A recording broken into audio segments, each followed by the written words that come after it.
Halo teman-teman peserta Rai Institute sekalian, hari ini saya Novi akan membawakan modul bisnis dari Rai Institute, yaitu bagaimana caranya menjadi personal trainer yang luar biasa. Kita masuk dalam materinya ya. Sebelum teman-teman tahu mengenai pekerjaan seorang pribadi, rasanya kita perlu tahu dulu sebenarnya pelatih pribadi ini pekerjaan seperti apa sih, ataukah profesi seperti apa. Nah, sebelumnya kita harus tahu dulu perbedaan antara pekerjaan dan profesi itu apa sih? Apakah ada bedanya? Kita lihat ya. Pekerjaan itu adalah suatu yang Anda kerjakan, aktivitas yang Anda kerjakan, tapi tidak menentukan atau tidak membutuhkan skill atau keterampilan khusus. Sementara profesi adalah sesuatu yang dilakukan di mana pelakunya harus mempunyai skill atau keterampilan khusus dalam membawakan pekerjaan tersebut. Sudah tahu bedanya ya? Nanti pada saat Anda bekerja sebagai seorang pelatih pribadi, Anda harus memperhatikan beberapa hal-hal yang sangat penting untuk keberhasilan Anda. Yang pertama, perhatikan tentang kehadiran, ya, jangan sampai terlambat, ya, harus tepat waktu.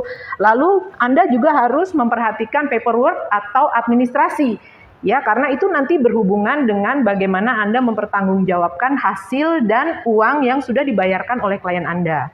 Berikutnya, Anda harus belajar untuk bagaimana caranya bisa melakukan atau membina hubungan baik dengan klien Anda. Bahasa yang Anda gunakan, bagaimana Anda berperilaku, itu berhubungan dengan engagement. Yang berikutnya, Anda juga harus memperhatikan kebersihan diri Anda sendiri. Kebersihan diri Anda sendiri mencerminkan bagaimana Anda menjaga diri Anda. Dengan demikian, klien Anda akan melihat bahwa Anda akan dapat juga menjaga klien tersebut. Lalu Anda harus memperhatikan jam kerja, ya. Jam kerja harus Anda perhatikan atau time management, supaya Anda bisa melakukan pekerjaan Anda dengan baik. Artinya Anda tidak akan terlalu capek, Anda juga tidak akan terlalu membuang terlalu banyak waktu untuk hal-hal yang tidak berhubungan dengan pekerjaan Anda. Berikutnya adalah Anda harus belajar melakukan service call atau melakukan komunikasi jarak jauh dengan klien supaya klien tetap merasa diperhatikan. Berikutnya, kalau untuk yang bekerja di gym ya atau di tempat olahraga, Anda harus sering melakukan floor cover atau pelayanan di lapangan. Jadi jangan terlalu pelit ilmu, Anda harus selalu mempresentasikan ilmu Anda, membagikan ilmu Anda kepada member-member di gym supaya mereka tahu seberapa Anda mengerti tentang pekerjaan Anda, di mana akhirnya mereka akan mempercayakan tubuhnya untuk dilatih dengan Anda. Begitu ya? Oke. Berikutnya, ini adalah panduan kode etik personal trainer, di mana apabila Anda ingin menjadi seorang personal trainer yang profesional, Anda harus tahu apa saja yang boleh dan tidak boleh dilakukan oleh seorang personal trainer. Lalu untuk menjadi seorang personal trainer, pengetahuan apa sih yang harus Anda punyai? Ya, yang pertama Anda harus mengerti pastinya fisiologi latihan ya, gerakannya seperti apa, lalu ini gerakan tujuannya untuk apa, fungsinya untuk apa. Lalu Anda harus juga mengetahui fungsi anatomi dan biomekanika ya, cara bergerak otot, cara bergerak tubuh itu seperti apa. Tujuannya supaya gerakan tersebut atau latihan yang Anda berikan dapat memberikan efek yang efektif dan juga dapat memberikan efek yang aman. Jadi tidak akan memberikan potensi cedera kepada klien Anda. Berikutnya, Anda juga harus mengetahui cara melakukan assessment dan fitness test. Assessment dan fitness test ini tujuannya adalah untuk mengetahui si klien tersebut saat ini berada di tingkat atau level kebugaran yang mana, level kemampuan yang mana, supaya kita tidak salah memberikan program, kita tidak salah memberikan latihan. Akhirnya latihan dan program yang kita berikan adalah tepat guna dan tepat sasaran untuk klien kita. Berikutnya, kita harus mengetahui juga pengetahuan mengenai perilaku manusia. Karena kita kan berhubungan human to human ya dengan manusia. Kita harus tahu bagaimana berbicara dengan seorang ibu-ibu, harus berbicara dengan seorang anak kecil, harus berbicara dengan orang yang karakteristiknya berbeda. Makin Anda pandai dalam menentukan cara berkomunikasi dengan masing-masing orang, makin Anda akan dapat mempertahankan klien tersebut dengan lebih lama. Lalu berikutnya, Anda harus juga mengetahui pengetahuan tentang nutrisi dan pengaturan berat badan. Karena biasanya pelatih pribadi itu market terbesarnya adalah market yang berhubungan dengan berat badan ya, mau naik berat badan, turun berat badan, dan lain sebagainya. Anda harus juga mempunyai pengetahuan cara melakukan latihan kekuatan atau strength, lalu kekuatan kardiovaskular, latihan ketahanan atau muscular endurance, lalu juga Anda harus tahu cara melakukan latihan kelenturan atau flexibility. Nah, ini gunanya belajar modul-modul Rai Institute yang lain ya. Oke, lalu berikutnya adalah Anda harus juga bisa mendesain program. Ini juga harus Anda pelajari dan ini sudah disediakan di modul Rai Institute yang lain. Berikutnya, lebih baik, seharusnya ini wajib sih, cuman Anda harus punya pengetahuan tentang bagaimana menangani keadaan gawat darurat. Ini bisa Anda dapat dengan melakukan sertifikasi first aid atau basic life support yang biasanya sudah disediakan oleh penyedia-penyedia kursus tersebut ya.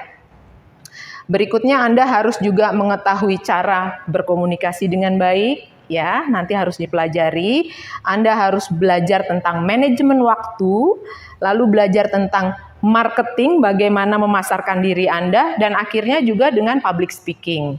Kenapa public speaking? Karena zaman saat ini sudah begitu maju, Anda harus bisa mempresentasikan diri Anda, supaya Anda bisa mempromosikan jasa yang Anda tawarkan kepada customer. Nah, sekarang pertanyaan yang paling penting. Saya sudah belajar ini, itu, lalu saya harus mulai dari mana? Ya, sebenarnya Anda bisa latihan mulai dari mana saja, tapi di Rai Institute kami sudah buatkan step by step-nya yang Anda tinggal ikutin saja. Kalau Anda ikutin, biasanya yang sudah-sudah rekan-rekan Anda bisa memulai karirnya atau profesinya sebagai seorang pelatih pribadi dengan sukses. Ya, caranya cuma 4. Yang pertama adalah tahapan namanya bahasa Inggrisnya rapport. Ya, ini adalah tahapan di mana Anda menciptakan kesan pertama. Ya, kesan pertama nggak ada keduanya ya. Jadi hanya kesan pertama. Artinya Anda hanya punya satu kesempatan untuk bisa mendapatkan kesan pertama yang baik yang Anda inginkan. Ya, lalu tahap kedua adalah tahap investigasi.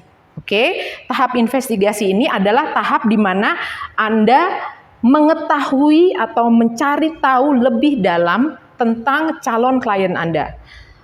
Tujuan fitnessnya apa, motivasinya apa, halangannya apa, dan lain sebagainya. Berikutnya adalah tahapan planning. Setelah Anda mengetahui motivasi dan tujuannya, setelah itu kita harus membuat rencana. Nah, rencana ini kita buat juga nggak harus dari kita sendiri, bukan harus dari kita sendiri, tapi juga harus bersama dengan si calon klien. Tujuannya supaya rencana yang kita buat, program yang kita buat adalah benar-benar sesuai dengan pertama, kesukaan klien, keinginan klien, dan kemampuan klien. Supaya program tersebut bisa dijalankan oleh Anda dan klien senang hati dan akhirnya bisa mendapatkan hasil yang seperti diinginkan oleh klien. Setelah Anda membuat planning atau membuat program bersama klien Anda, yang dilakukan adalah menerapkan program tersebut. Melakukan latihannya bersama klien Anda, lalu menerapkan program tersebut bersama klien Anda, supaya program tersebut bisa memberikan hasil yang diinginkan untuk klien dan diri Anda. Sekarang kita bahas lebih mendetail ya, sedikit. Tadi ada tahap 1 yaitu tahap rapport. Tahap rapport adalah tahap bagaimana Anda bisa memberikan kesan pertama, lalu membina hubungan yang baik dengan klien. Nah, kami biasanya menyarankan ada teknik-teknik yang simple yang bisa Anda gunakan. Untuk kesan pertama, kita bisa menggunakan teknik namanya 10, 10, 10. Ya, 10, 10, 10. 10-10 ini apa sih? Ya, 10-10 ini adalah pada saat Anda ketemu orang baru pertama kali, ya, dalam jarak kira-kira 10 langkah, ya, biasanya 10 langkah itu kan sudah mulai terlihat ya dengan mata.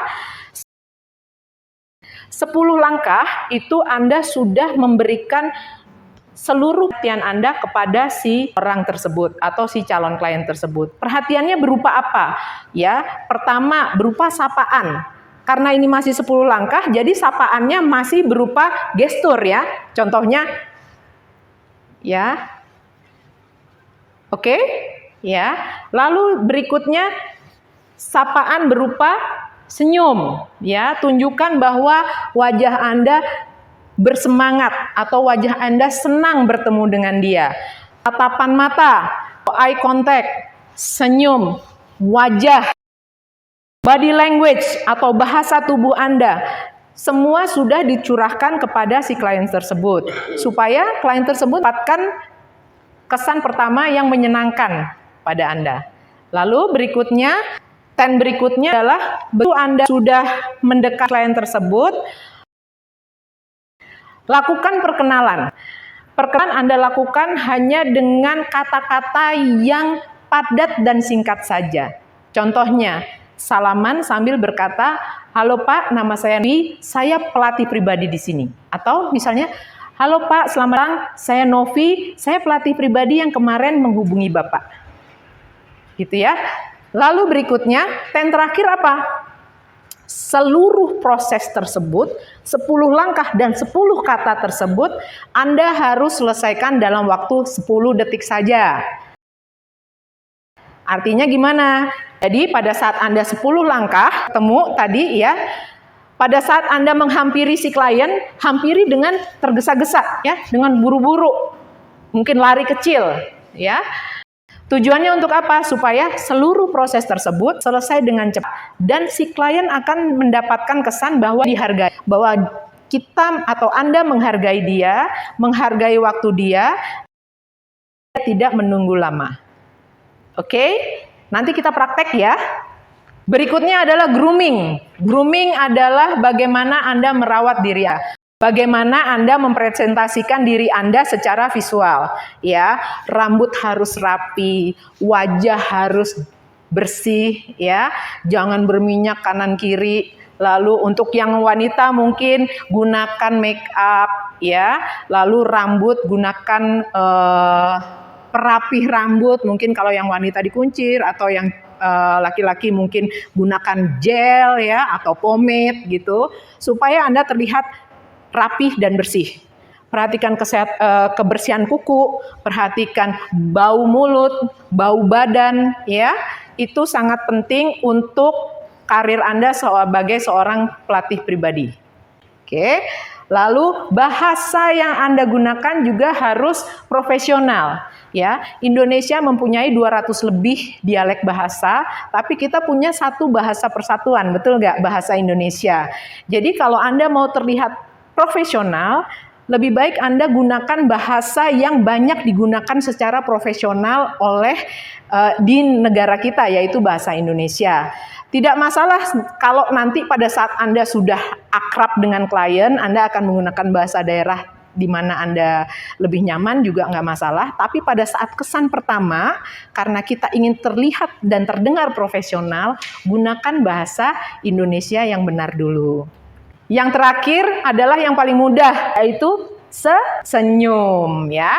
Jadi senyum memang sudah kita latih dari lahir, tapi untuk lebih profesional, coba Anda berdiri di depan cermin, lalu latih senyum Anda. Pilih senyum Anda sendiri, Anda suka senyum yang seperti apa. Yang menurut Anda, orang lain akan senang melihatnya dan Anda pun senang melihatnya. Setelah itu, Anda harus latih berkali-kali.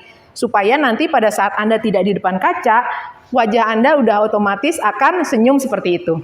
Ya, susah-susah gampang ya, tapi bisa dilatih dan bisa dilakukan. Oke? Tahap berikutnya adalah tahap investigasi.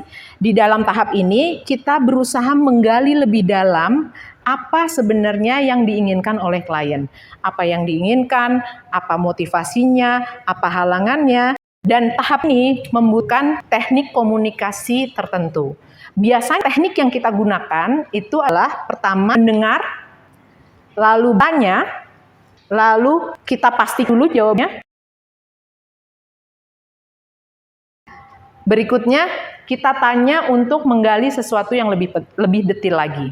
Ya, contohnya kita bertanya misalnya, biasanya kalau sebagai pelatih pribadi itu kliennya ingin atau tujuan fitnessnya ada ingin menurunkan berat badan, lalu atau ingin menaikkan massa otot, atau ingin bulking, atau ingin bodybuilding sebagainya.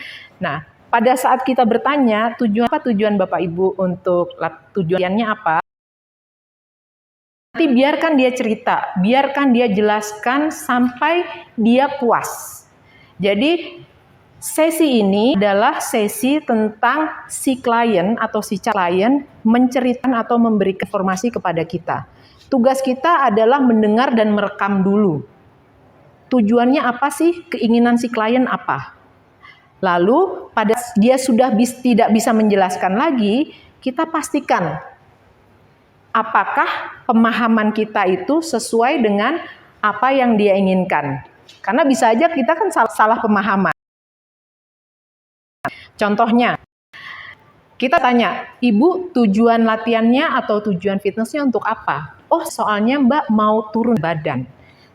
Lalu, soalnya saya ini sekarang udah terlalu gemuk ya, nggak badannya. Terus sekarang pakai baju sempit, duduk di mobil susah. Nah, pada saat si klien ceritakan hal tersebut, walaupun menurut kita mungkin, oh ini penting atau enggak ya, biarkan cerita dulu sampai. Lalu setelah kita pastikan lagi. Kita pastikan dulu, oh jadi Ibu ingin turun berat badan ya Bu, karena supaya lebih nyaman. Karena kemarin, karena saat ini duduk di mobil udah sulit, terus baju udah mulai kelihatan sempit ya Bu. Itu clarifying. Setelah itu, tanya lebih detail. Ya, tanya lebihnya yang berhubungan dengan pertanyaan sebelumnya.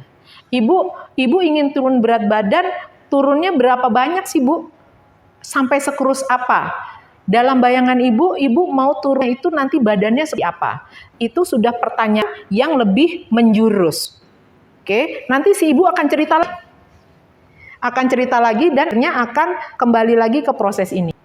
Sampai bisa dapat alasan sebenarnya, atau biasa kita sebut underlying motivation, kenapa si ibu ini datang ke kita dan mau berlatih dengan kita. Oke. Biasanya ditanyain apa sih kalau kita sebagai pelatih pribadi? Yang ditanyakan pertama adalah tujuan latihan. Ya, karena setiap orang ke kita pasti ada tujuannya. Tanyakan tujuan latihannya.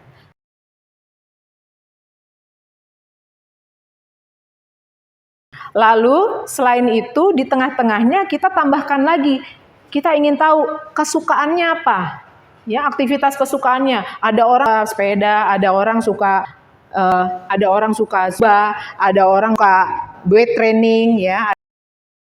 Ada orang-orang mungkin suka sepeda statis ya kelas gitu. Anda harus tahu kesukaannya si calon klien ini apa. Ya, karena ini nanti berhubungan dengan program yang akan kita berikan, akan membantu dia di kesukaan dia tersebut, karena ini dapat memacu motivasinya untuk melanjutkan programnya. Berikutnya, pengalaman latihan juga harus kita ketahui ya. Pengalaman latihan sebelumnya seperti apa? Apakah si orang tersebut atau si klien tersebut belum pernah latihan sebelumnya? Ataukah dulu pernah jadi atlet olimpiade, tapi dulu? Ya, lalu apakah pengalaman latihannya itu apakah saat ini juga sedang masih dalam tahap berlatih di tempat lain? Ya, kita nggak pernah tahu.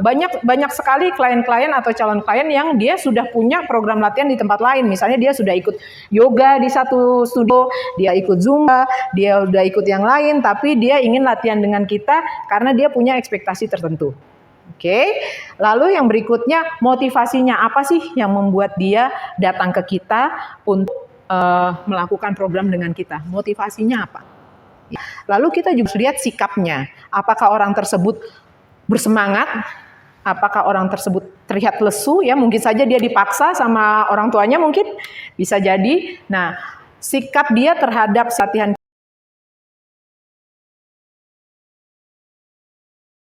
kita itu penting karena di situ akan menentukan bagaimana cara kita akan memotivasi dia. Gitu ya. Pada tahapan investigasi selanjutnya, setelah kita bertanya kepada klien, motivasinya dan lain sebagainya tadi, kita juga harus mengetahui secara tepat si klien tersebut kondisinya saat ini berada di level mana. Kemampuan fitnessnya atau kemampuan geraknya berada di mana. Ya, apakah dia kekuatannya sesuai dengan yang kita harapkan atau dia berada di level mana? Dalam penilaian ini tidak ada kata jelek atau bagus atau kurang. Kita hanya tahu si klien tersebut saat ini berada di level mana.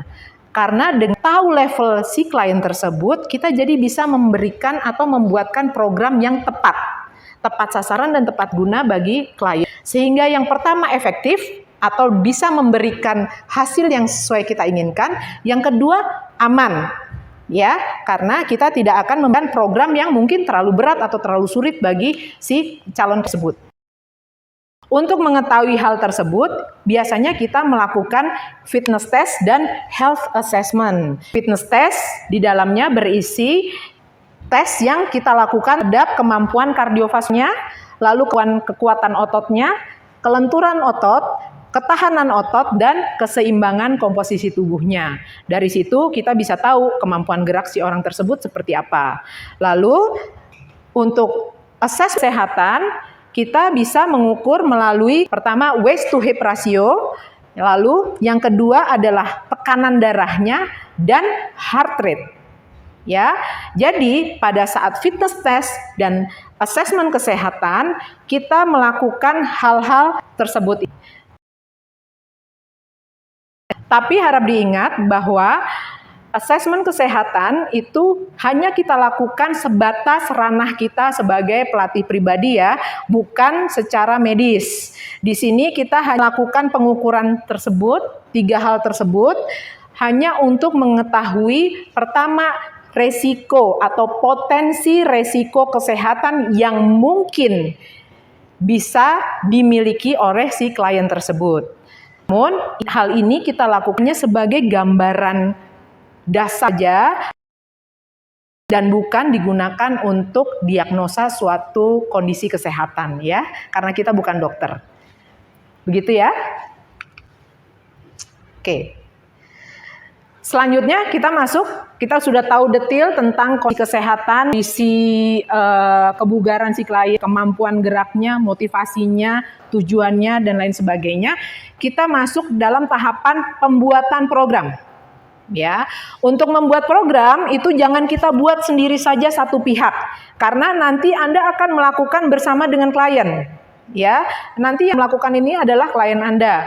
Jadi buat bersama klien Anda. Bagaimana buatnya? Ya, biasanya menggunakan yang pertama teknik namanya SMART goal. Oke, SMART goal ini penting kita lakukan supaya si klien juga tahu apa saja sih sebenarnya yang bisa dia capai dengan tersebut, realistiknya seperti apa, kondisi sebenarnya seperti apa. Karena juga calon itu nggak begitu punya gambaran, dia cuma tahu saya pingin, dia nggak tahu apakah dia mampu untuk kurus yang sesuai dengan keinginannya.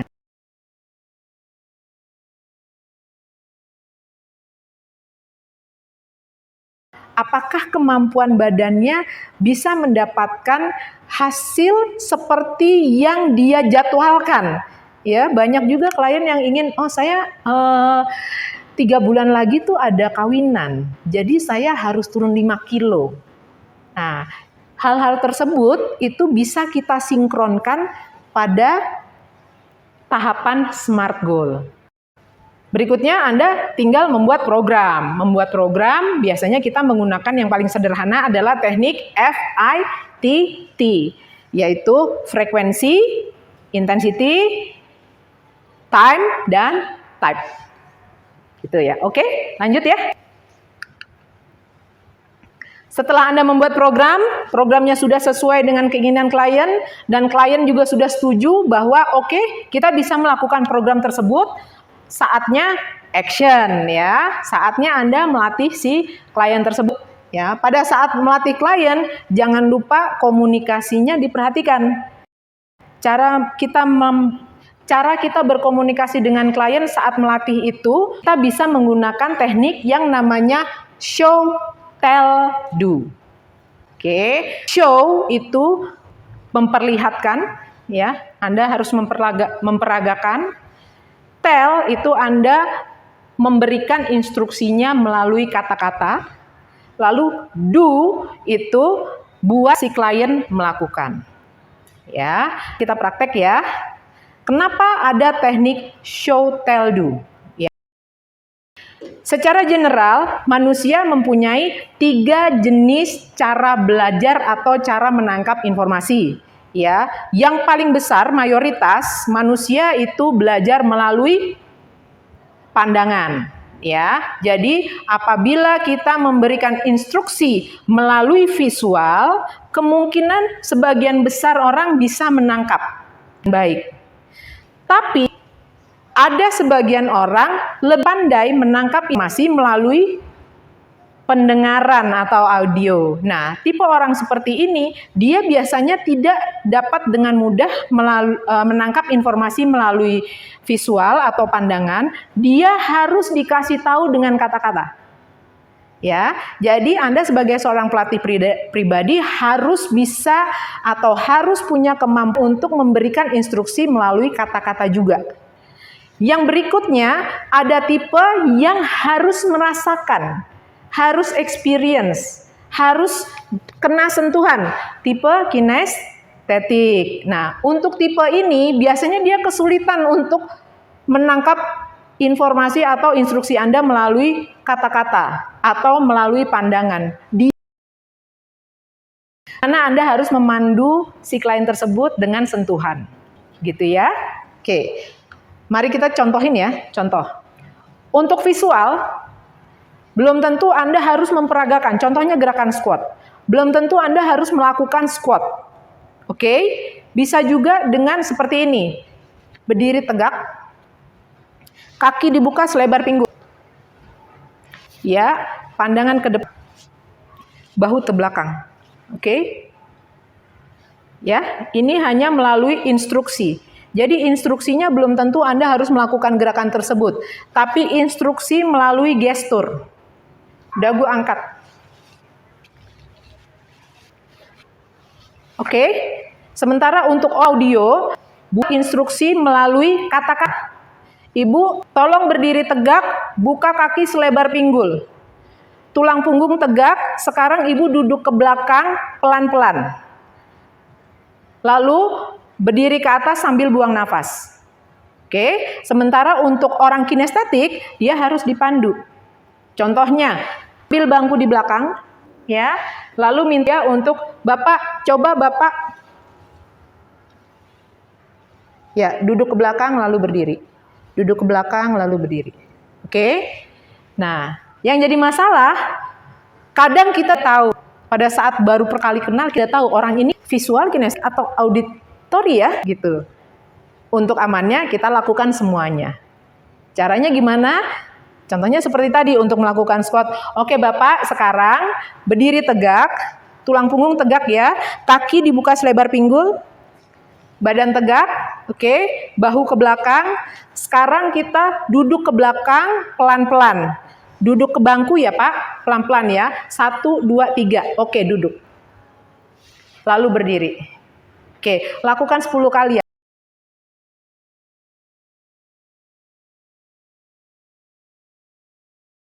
Ya Pak. Oke? Ya. Setelah melakukan program latihan, tahapan yang kadang-kadang sering kita lupa adalah pertama tahapan evaluasi. Ya, kita harus selalu memberikan evaluasi pada klien, memberikan feedback. Ya, kita harus ukur ulang si klien tersebut. Itu adalah suatu bentuk evaluasi. Kita ukur lagi. Bulan lalu berat badannya sekian, karena dia mau turun berat badan. Setelah melakukan program dengan kita, bulan ini berat badannya berapa? Bisa jadi turun, bisa jadi naik. Nah, pada saat itu Anda harus bisa memberikan motivasi. Kenapa? Karena banyak sekali faktor yang akan mempengaruhi seseorang itu bisa mencapai goalnya atau tidak.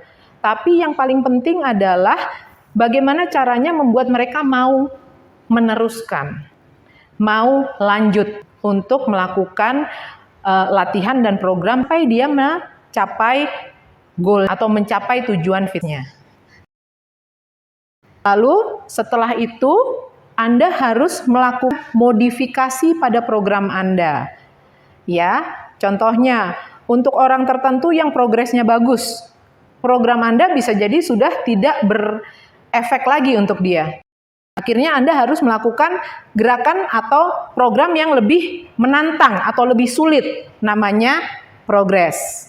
Ya, atau untuk orang-orang yang selama ini, dari program kebanyakan si klien ini banyak nggak bisanya atau banyak kesulitannya dalam mengikuti program. Artinya Anda memberikan program yang terlalu sulit mungkin untuk si klien. Caranya gimana? Anda harus permudah atau regress. Baiklah, tahapan berikutnya adalah investigasi melalui fitness test dan health assessment. Ya, seperti saya jelaskan sebelumnya, fitness test dan health assessment kita lakukan untuk mengetahui kondisi klien ini berada di dalam level apa, berada di dalam tahapan apa. Bukan masalah si klien ini mungkin dulunya atlet, atau si klien ini nggak pernah olahraga sama sekali. Ya, kita tidak bisa hanya mempercayai atau mengambil informasi melalui saja. Nah, kalau dia punya atlet, tapi tidak pernah tahu, mungkin berapa bulan yang lalu dia sakit, dan saat ini kita tidak tahu posisi kondisinya seperti apa. Jadi fitness test ini sangat penting bagi seorang pelatih untuk mengetahui kondisi yang paling terkini dari si klien. Karena tujuannya supaya Anda bisa membuatkan program yang paling tepat guna bagi klien. Jadi dalam fitness test itu pertama kita tuliskan juga tujuan fitnessnya yang tadi sudah ditanyakan di dalam tahap investigasi sebelumnya ya. Lalu motivasinya seperti apa, halangannya seperti apa. Biasanya kalau di tempat-tempat fitness yang besar atau di gym-gym kami menuliskan dalam bentuk ini. Tujuan fitnessnya apa, motivasinya apa, itu supaya si klien juga bisa lihat, ya.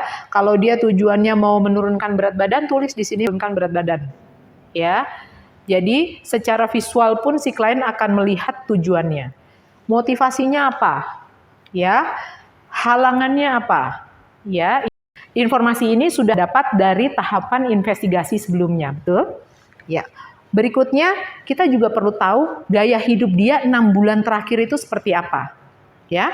Kita tidak pernah tahu gaya hidupnya seperti apa. Yang dulunya mungkin, saya atlet, tapi ternyata sudah nggak latihan 6 bulan karena habis pandemi misalnya. Atau saya atlet, tapi udah nggak latihan 6 bulan karena mungkin sibuk kerja. Ya, atau mungkin habis melahirkan. Ya, harus Anda tanyakan aktivitas selama 6 bulan terakhir itu seperti apa. Lalu olahraga yang dilakukan olahraga apa? Ya. Lalu gerakan atau aktivitas yang dia lakukan paling banyak dalam sehari itu apa? Contohnya mungkin seorang customer service. Pekerjaannya sebagai customer service di mana dia harus berdiri selama 8 jam. Otomatis nanti programnya akan berbeda dengan seorang mungkin karyawan yang bekerja di bidang finance di mana dia duduk selama 8 jam. Atau beda dengan seorang pengacara yang tingkat level stresnya tinggi, di mana dia nggak banyak bergerak, tapi banyak melakukan pekerjaan yang membutuhkan tingkat level stres yang tinggi. Lalu Anda tanyakan juga pola tidur, ya. Pola tidurnya seperti apa? Apakah, saya ibu rumah tangga. Jangan berasumsi bahwa pola tidurnya bisa aja dia mungkin nonton TV sampai malam atau lain sebagainya, atau mungkin dia punya anak kecil yang rewel, ya, akhirnya pola tidurnya terganggu. Jadi selalu tanyakan hal yang mendetil dan biarkan klien Anda menjawab. Jangan berasumsi. Lalu tingkat stresnya seperti apa, ya. Lalu tanyakan juga, tadi sudah saya sempat singgung aktivitas yang dia sukai apa. Lalu pola makannya selama ini bagaimana? Apakah ada kesulitan bagi dia untuk mendapatkan makanan yang sehat? Contohnya di kantornya hanya ada junk food, ya. Atau contohnya, oh dia anak kos, di mana kehidupan sehari-harinya beli makan. Kadang-kadang hanya mie instan. Yang seperti itu Anda harus tahu. Lalu gangguan atau masalah kesehatan yang dia miliki atau pernah dia miliki itu harus tahu, ya. Apakah dia habis sakit, apakah dia habis melahirkan, apakah dia ada masalah jantung mungkin, atau mungkin dia ada diabetes, mungkin kita nggak pernah tahu, atau mungkin pernah cedera di sana sini, gitu ya. Jadi biarkan klien Anda menjelaskan tentang dirinya secara lebih detail, dan tugas Anda adalah mencatat. Ya, jadi harus dicatat semuanya. Oke. Ini cara yang paling mudah untuk memperkirakan potensi resiko kesehatan bisa dimiliki oleh seseorang. Ya. Caranya hanya dengan mengukur lingkar di lingkar pinggul. Ya. Mudah sekali, caranya hanya diukur di bagian yang dekat pusar. Lalu untuk pinggul diukur di bagian bokong tertinggi. Ya, jadi bokong tertinggi diukur lingkarnya berapa, lalu bagian pusar lingkarnya diukur berapa, lalu dibagi. Jika hasilnya di bawah 1, ya, atau lebih dari 1, lebih kecil dari 1, ya, apakah dia wanita atau pria, dia masuk dalam kategori resiko rendah. Kenapa lebih dari 1? Artinya pinggangnya lebih kecil dari pinggulnya komposisinya. Artinya di pinggang nih, di area abdominal, tidak terdapat penumpukan lemak yang terlalu banyak. Jadi apabila seseorang mempunyai penumpukan lemak yang terlalu banyak di area abdomen, kemungkinan besar atau biasanya tekanan di area tersebut menjadi besar, ya. Kalau tekanan di area tersebut menjadi besar, di area abdomen sini kan banyak organ-organ vital, ya. Di sini ada hati, ada jantung, ada paru-paru, ada usus, lambung, dan lain sebagainya. Apabila tekanan di area tersebut terlalu besar, kemungkinan akan terjadi hambatan atau gangguan di fungsi-fungsi organ-organ tersebut. Makanya kita bisa memperkirakan orang yang mempunyai penumpukan lemak terlalu banyak di area abdomen itu mempunyai resiko, contohnya kemungkinan diabetes, ya, resiko tekanan darah tinggi, resiko stroke, ya. Maka disinilah kenapa dari waist to hip ratio ini kita bisa memperkirakan resiko si orang tersebut ini punya penyakit apa. Ya, tekanan darah tinggi. Tapi ini tidak digunakan untuk mendiagnosa, ya teman-teman, ya, karena kita bukan dokter. Jadi hanya memperkirakan resikonya saja. Lalu berikutnya kita masuk ke fitness assessment. Di dalam fitness assessment ini kita mengukur komposisi tubuh, ya, body composition. Nah, ini harus pakai alat nih teman-teman. Alatnya ada yang murah, ada yang lumayan. Jadi body composition ini yang kita ukur adalah berapa banyak lemak dan berapa banyak otot, ya. Otot, lemak komposisinya seperti apa? Kalau banyak lemak otomatis resikonya tinggi atau bobotnya gemuk misalnya. Kalau lebih banyak otot, kemungkinan untuk loss lebih mudah karena metabolismenya lebih tinggi. Untuk mengukurnya biasanya pakai apa? Kalau ini, ya, ini kita bisa gunakan, ini alat-alat lebih canggih, ya. Ini contohnya alat ini InBody. Nah, di alat ini bisa cukup detail, bisa mengukur berapa banyak total air yang dimiliki oleh seseorang, berapa banyak ototnya, berapa banyaknya, dan idealnya harusnya berapa. Ya, kanan dihitung, kiri dihitung, dapat komposisi yang berbeda-beda gantung dari kondisi orang tersebut. Ya, ada juga alat yang lain. tapi menurut saya selama ini kayaknya in body yang masih paling detail. Atau cara pengukuran yang lebih sederhana menggunakan alat namanya fat caliper. Ini teman-teman bisa dapatkan, banyak dijual ya. Untuk ini yang semi digital, ini hanya diklip saja, dan ini yang benar-benar manual. Ya, ini harganya murah sih, nggak terlalu banyak, tapi akan sangat membantu profesi Anda apabila Anda memiliki alat-alat ya, karena ini bagian dari cara kita mengukur klien kita. Ini adalah persentase lemak yang kita ketahui dari alat pengukuran yang tadi. Ya, body composition itu nanti terlihatnya seperti ini. Umur berapa, body fatnya berapa. Ya, kategorinya masuk mana saja. Apabila hasil pengukurannya masuk misalnya di persentase tertentu, ini masih ideal, atau termasuk overfat, atau termasuk obese, atau termasuk underfat, itu juga bisa. Jadi kita harus tahu, oh berarti kondisi si orang tersebut saat ini lagi obese. Obese artinya terlalu gemuk, ya. Itu harus diseimbangkan.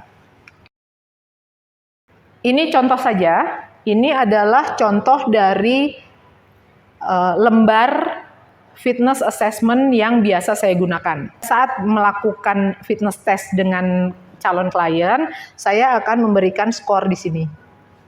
Nah, tujuannya apa? Supaya si calon klien juga melihat bahwa kita mengukur dia secara profesional. Semuanya tercatat. Ya, nanti pada saat pengukuran berikutnya, mungkin bulan berikutnya, kita akan cek lagi. Jadi tahu apakah dia ada progres atau tidak, ada kemajuan atau tidak. Ya, untuk program assessment yang ini, saya bisa kasih contoh apa saja sih yang dilakukan ya. Di dalam program ini, saya melakukan tes terhadap 4 komponen dasar fitness. Kenapa komponen dasar? Karena minimal seseorang kalau mau menjadi fit, dia harus lengkap. Ya. Jadi orang yang fit itu tidak bisa hanya misalnya kuat saja atau muscular strength-nya bagus, tapi kardiovaskularnya nggak bagus, flexibility-nya nggak bagus, dan endurance-nya bagus. Jadi keempat aspek ini harus seimbang. Dalam fitness test ini, saya melakukan beberapa gerakan, yaitu untuk kardiovaskular, saya melakukan 10 menit di alat kardio. Ya, di alat kardio dalam hal ini ya bisa pakai treadmill, bisa pakai sepeda ya. Mungkin kalau untuk teman-teman yang nggak ada treadmill atau sepeda, mungkin bisa diminta kliennya untuk jogging ya, atau lari bolak-balik, lalu Anda harus mengukur.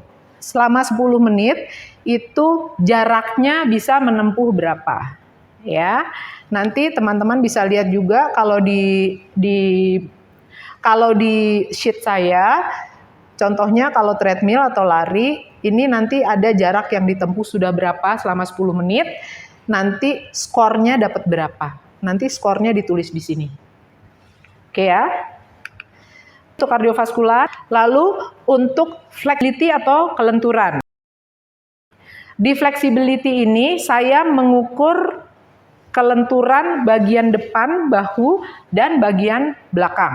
Jadi depan dan belakang saja. Tapi kelenturan sebenarnya banyak ya. Nanti teman-teman bebas menentukan atau memilih gerakan-gerakan untuk mencari tahu kelenturan si calon klien ini seperti apa. Ya, kenapa kelenturan penting? Karena kelenturan menentukan kemampuan orang tersebut untuk melakukan gerakan yang akan kita berikan. Sebagai contoh, seseorang yang nggak bisa squat, ya, mungkin pada squat dia selalu jatuh ke depan, atau pada saat squat dia selalu lututnya ke depan. Belum tentu karena dia nggak kuat, tapi kemungkinan besar karena ada bagian-bagian tertentu yang kurang fleksibel. Akhirnya, bagian-bagian yang kurang fleksibel tersebut membuat tubuhnya harus memodifikasi gerakannya menjadi gerakan yang kurang benar. Dan itu berlaku juga untuk gerakan-gerakan lain. Ya, jadi ingat, flexibility fungsinya untuk apa? Untuk memastikan seseorang tersebut bisa melakukan perfect form atau gerakan yang benar. Di sini saya menggunakan dua, yaitu yang pertama bagian depan saya menggunakan fleksibilitas bahu. Ya, level 1 hanya pegang bagian trapesius, level 2 pegang bagian trapesius dari bawah, level 3 kedua tangan bertemu di belakang. Lalu untuk melihat fleksibilitas bagian belakang, saya menggunakan pilihan gerakan ini namanya sit and reach. Ya, Anda bisa mengukur pertama mungkin si klien apakah dia bisa menyentuh lutut, apakah dia bisa menyentuh ankle, apakah dia bisa menyentuh ujung jari, atau apakah dia bisa menyentuh tumit. Nanti teman-teman bisa memberikan poin terhadap kemampuan tersebut. Lalu untuk muscle endurance, ya, ketahanan otot, berapa lama si klien tersebut bisa melakukan suatu gerakan yang bisa menopang tubuhnya. Di sini saya biasanya melakukan dua jenis gerakan. Yang pertama, gerak menahan atau hold secara horizontal, ya. Biasa saya gunakan gerakan plank atau gerakan saya sebut Superman, ya. Lalu untuk gerakan menahan secara vertikal atau dengan berdiri, biasanya saya menggunakan gerakan seperti ini, kita sebut biasanya aeroplane, ya, satu kaki. Tujuannya untuk mencari tahu seberapa mampu si orang tersebut atau si klien kita bisa mengkontraksikan ototnya dalam periode waktu tertentu. Endurance berhubungan dengan periode waktu, ya. Berikutnya adalah untuk mengetahui kemampuan kekuatan otot atau muscular strength. Untuk mengetahui muscular strength itu kita ukur dengan 3 jenis aktivitas. Yang pertama push, pull, dan lift. Ini jenis gerakan, ya, tipe gerakan. Gerakan push saya gunakan biasanya drop push up. Kenapa? Drop push up ini yang paling mudah dilakukan, semua orang bisa, ya. Tinggal kita minta dia melakukan gerakan, contohnya minta dia lakukan gerakan 30 kali atau minta dia lakukan gerakan 10 kali, tergantung si klien, ya. Lalu berikutnya untuk gerakan pull saya gunakan seated pull up. Seated pull up ini teman-teman bisa lakukan di squat bar mungkin, atau yang punya alat suspension, ya. Mulainya dari duduk, lalu tarik badannya ke atas. Oke. Nah, nanti dihitung berapa kali. Ingat, kalau berhubungan dengan strength, itu kita tidak menggunakan waktu atau periode sebagai tolak ukur. Kita gunakan kemampuan mengangkat, jadi menggunakan repetisi. Jadi teman-teman harus tentukan berapa kali dia harus melakukan. Oke. Lalu untuk muscular strength yang lift, itu kita gunakan overhead squat. Nah, overhead squat ini seperti ini, ya teman, jadi posisi tak atas lalu melakukan squat. Nah, pada saat melakukan squat ini kita minta dia melakukan beberapa kali, teman-teman tentukan sendiri, ya. Tapi yang teman-teman jangan lupa adalah pada saat melakukan gerakan-gerakan ini, yang kita perhatikan adalah bukan hanya kemampuan mengangkatnya saja, tapi bagaimana dia bisa melakukan gerakan tersebut dengan benar. Ya, contohnya di gerakan ini banyak sekali yang mungkin yang angkat hanya bahunya saja, pinggulnya ketinggalan mungkin, atau nggak bisa ngangkat sama sekali. Ya, itu harus kita perhatikan dan harus kita catat. Ya, lalu contohnya gerakan ini, banyak yang dia tidak bisa mengangkat sampai bokongnya naik ke atas, pinggulnya naik ke atas misalnya. Itu harus dicatat. Ya, lalu misalnya pada saat angkat bahunya tidak bisa rileks atau bahunya terlalu tegang, itu harus dicatat. Jadi semua detail yang berhubungan dengan gerakan tersebut harus kita identifikasi dan harus kita catat. Karena detail-detail tersebut mencerminkan kemampuan si calon klien. Termasuk juga untuk squat, ya. Di squat ini, pada saat melakukan overhead squat, apa yang harus kita perhatikan? Contohnya, apakah lower back-nya melengkung ke belakang, ya, ataukah bokongnya terlalu melengkung ke depan, ya. Contoh-contoh seperti ini harus kita tulis dan harus kita catat. Berikutnya adalah tahapan planning dan pembuatan program. Oke, nah. Tahap planning, seperti tadi saya sebutkan, kita dengan lakukan membuat SMART goal bersama klien. SMART goal-nya itu mencerminkan spesifik. Artinya, kita harus tahu secara detail informasi mengenai klien kita, tujuan fitnessnya, hambatannya, dan lain sebagainya.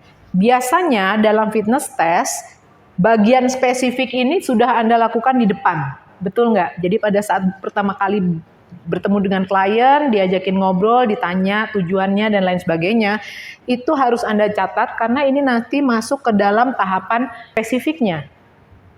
Lalu berikutnya tahapan measurable. Jadi pada tahapan spesifik ini informasinya hanya dari si klien.